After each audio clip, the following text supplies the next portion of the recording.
American author है David बेच, उनकी बहुत famous book the automatic millionaire. और इसी बुक में एक कहानी है जो आई थिंक उस हर एक इंसान को सुननी चाहिए जो मिनिमम वेज अर्न कर रहा है लेकिन चाहते हैं इसी मिनिमम वेज से फाइनेंशियली फ्री हो सके। तो दोस्तों स्टोरी है एक अमेरिकन कपल की, जिम एंड सुई की। जिम एंड सुई भी ऑथर के पास आए थे फाइनेंशियल एडवाइस के लिए। वैसे तो ऑथर के पास बहुत सारे कपल आते रहते हैं एडवाइस के लिए, लेकिन ये कपल बाकियों से थोड़ा अलग था। ये कपल कंबाइन ईयरली सिर्फ $30,000 ही अर्न कर पाता था, जबकि ऑन एन एवरेज अमेरिका में एक कपल मोर देन $50,000 अर्न करता है। यानी कि जिम एंड सुई एक एवरेज कपल से कम अर्न कर रहे थे। लेकिन इस कपल की कमाल की बात ये थी कि बावजूद लो अर्निंग के ये कपल फाइनेंशियली फ्री लाइफ जी रहा था। इन लोगों की नेटवर्क $2 मिलियन से भी ज्यादा थी और इनके पास खुद का घर था। इनफैक्ट कुछ और प्रॉपर्टीज भी इन लोगों ने खरीद कर रखी थी जिससे ये रेंटल इनकम लिया करते थे और इनके ऊपर कोई डेप्ट नहीं था। यानी कि इन्होंने सारा डेप्ट ऑलरेडी पे कर रखा था और इतना सब कुछ इस कपल ने किया बिलो एवरेज इनकम से। शुरू में इनकी बातों पर ऑथर भी यकीन नहीं कर रहे थे, लेकिन जब इस कपल ने डॉक्यूमेंट्स एंड फिजिकल शेयर्स की कॉपी दिखाई तब ऑथर को ट्रस्ट हुआ एंड ऑथर को उस दिन ये बात क्लियर हो गई कि रियलिटी में भी सैलरी से करोड़पति बना जा सकता है। इस कपल की स्टोरी वीडियो को स्टार्टिंग में सुनाने का मतलब ये है कि कई सारे लोग आज भी इस बात पर बिलीव करते हैं कि मिनिमम वेज अडल्ट यानी कम कमाई करने वाला इंसान फाइनेंशियली फ्री नहीं हो सकता और इसीलिए ऐसी सोच रखने वाले इंसान कभी फर्स्ट स्टेप लेते ही नहीं है। But I am sure gym and सुई की ये स्टोरी सुनने के बाद आपके मन से ये वहम पूरी तरीके से निकल गया होगा और अब आप भी जानना चाहते होंगे कि ऐसा कैसे होता है।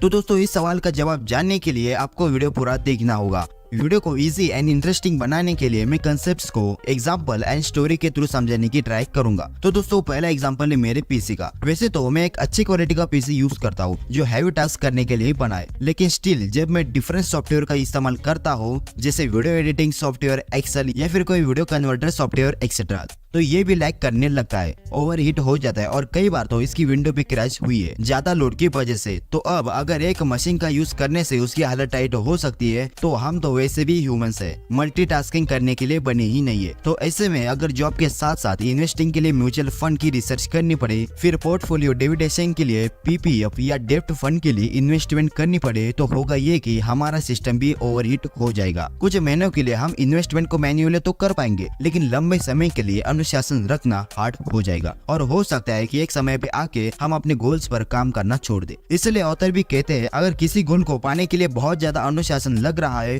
तो हो सकता है कि हम उस गोल तक कभी पहुंचे ही नहीं। इसलिए ऑथर भी कहते हैं the best way to achieve your investment goals कि हमें अपनी इन्वेस्टमेंट को ऑटोमेट कर देना चाहिए। हमें इतना करना है कि महीने में जब भी हमें सैलरी मिले तो सबसे पहले हम खुद को पे करें, यानी घर के बिल्स वगैरह बाद में पे करें, पहले खुद की सेविंग के लिए पैसे निकाले। और ऐसा हम मैन्युअली करने लगे तो शायद एक दो बार ही कर लेंगे, लेकिन फिर वही सेम सिचुएशन पर वापस आ जाएंगे। तो ऐसे में हमारे काम आ सकती है एसआईपी यानी सिस्टमैटिक इन्वेस्टमेंट प्लान, जिसके लिए हमें करना यह होगा कि जिस भी डेट पे सैलरी हमारे बैंक अकाउंट में क्रेडिट होती है उसे के अगले दिन हम एसआईपी डेट को फिक्स कर देंगे। और क्योंकि ये ऑटोमेटिकली हमारे बैंक अकाउंट से सेट अमाउंट को काट लेगी, तब हम ये प्रोकास्टिनेट नहीं करेंगे कि इस बार में अपनी इन्वेस्टमेंट को छोड़ देता हूँ, नेक्स्ट मंथ से शुरू करूंगा। ये सब कुछ नहीं होगा। और अगर बात करी जाए एसआईपी अमाउंट कितनी होनी चाहिए, तो आप शुरुआत कम अमाउंट से भी कर सकते हो और जैसे जैसे आपकी कन्वीनियंस स्ट्रॉन्ग होती जाएगी, आपकी इनकम बढ़ती जाएगी, तो वैसे वैसे आप एसआईपी को इंक्रीज कर सकते हो। जैसे कि जिम एंड सुई ने शुरुआत 4% इन्वेस्टमेंट से की थी और फिर बढ़ाते बढ़ाते 25% इन्वेस्टमेंट वो करने लगे। आप भी कुछ ऐसा कर सकते हो। तो दोस्तों ये थी स्ट्रेटेजी नंबर 1 सैलरी से अमीर बनने की, दैट आपको इन्वेस्टमेंट को ऑटोमेट करना होगा। अब सैलरी से अमीर बनने की सेकंड स्ट्रेटेजी जानने के लिए आपको राम की स्टोरी को ध्यान से सुनना होगा। राम 25 साल का एक जवान लड़का है जिसकी कुछ साल पहले ही मल्टीनेशनल कंपनी में जॉब लगी है। राम को एक अच्छा पैकेज मिला है जिस कारण राम अपनी लाइफ को एंजॉय कर पा रहा है, लेकिन फाइनेंशियल लिटरेसी के कारण राम ने कुछ बहुत ही गलत डिसीजन लिए, जिनमें से सबसे गलत डिसीजन उसने लिया था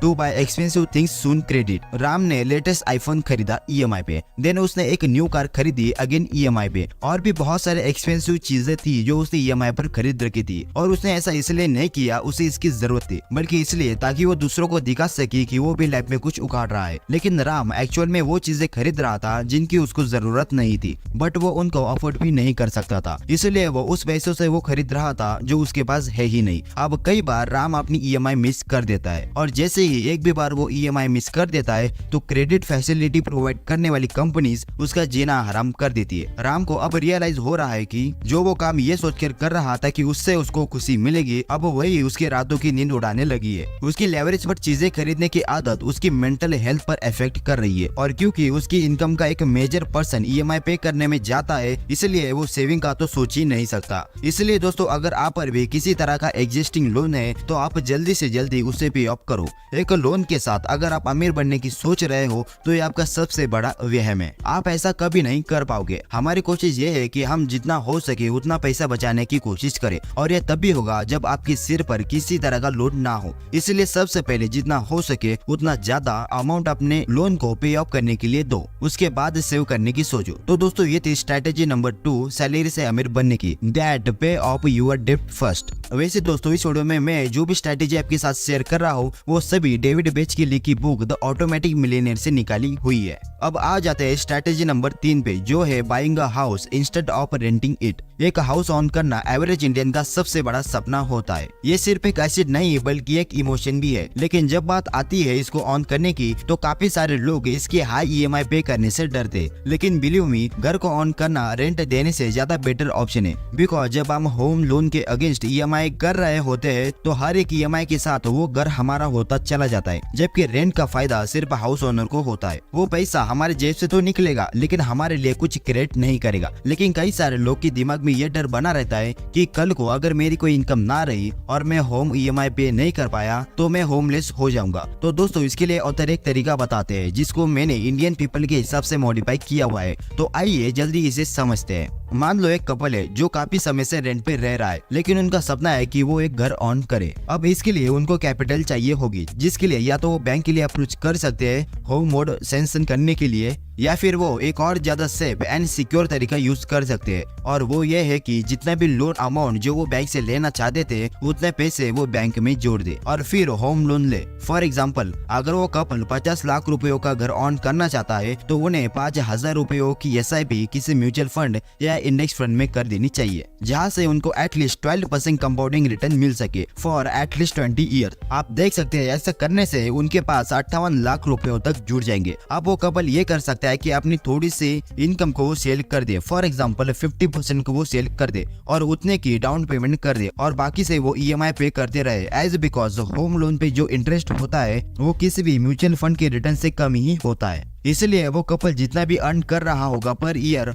उसी से उनके EMI का अमाउंट निकल जाएगा। और अगर बाय चांस मार्केट किसी भी तरह डाउन जाता है तो भी कोई बात नहीं, उस कपल के पास लोन अमाउंट जितनी अमाउंट तो सेव ही हो चुकी है, इसलिए उनको किसी तरह का कोई सिरदर्द नहीं रहेगा। तो आपको भी सेम स्ट्रैटेजी का इस्तेमाल करना चाहिए होम ऑन करने के लिए। और अगर आप अपने पेरेंट्स के साथ रह रहे हो और घर ऑन करने की सोच रहे हो तो फिर तो आप ज्यादा सेव कर पाओगे और ज्यादा अमाउंट इन्वेस्ट कर सकते हो, जिससे आप बहुत जल्दी अपना घर ऑन करने का सपना पूरा कर पाओगे। जैसे कि अगर आप 5,000 रुपयों की जगह 8 या 10,000 रुपयों की SIP लगा दो तो आप 10 से 12 साल में ही अपना खुद का घर ऑन करने का सपना पूरा कर पाओगे। अब दोस्तों, फाइनल स्ट्रेटेजी है सेव फॉर इमरजेंसी। अभी तक हमने ऑटोमेट पर वेल्थ बनाना सीखा, फिर डेब्ट फ्री लाइफ के बेनिफिट्स जाने और होम ऑन करने का सबसे सेफ तरीका सीखा। लेकिन वेल्थ बनाना, हाउस ऑन करना और फाइनेंशियली फ्री लाइफ जीना एक लंबा सफर है, और इस बीच ऐसे क्राइसिस आ जाए जिसमें आपके पास कोई इनकम ना हो कुछ महीनों के लिए, तो आप क्या करोगे? हर एक पीसी जो इस दुनिया में एग्जिस्ट करती है उनके लिए सबसे इम्पोर्टेंट चीज है सर्वाइवल।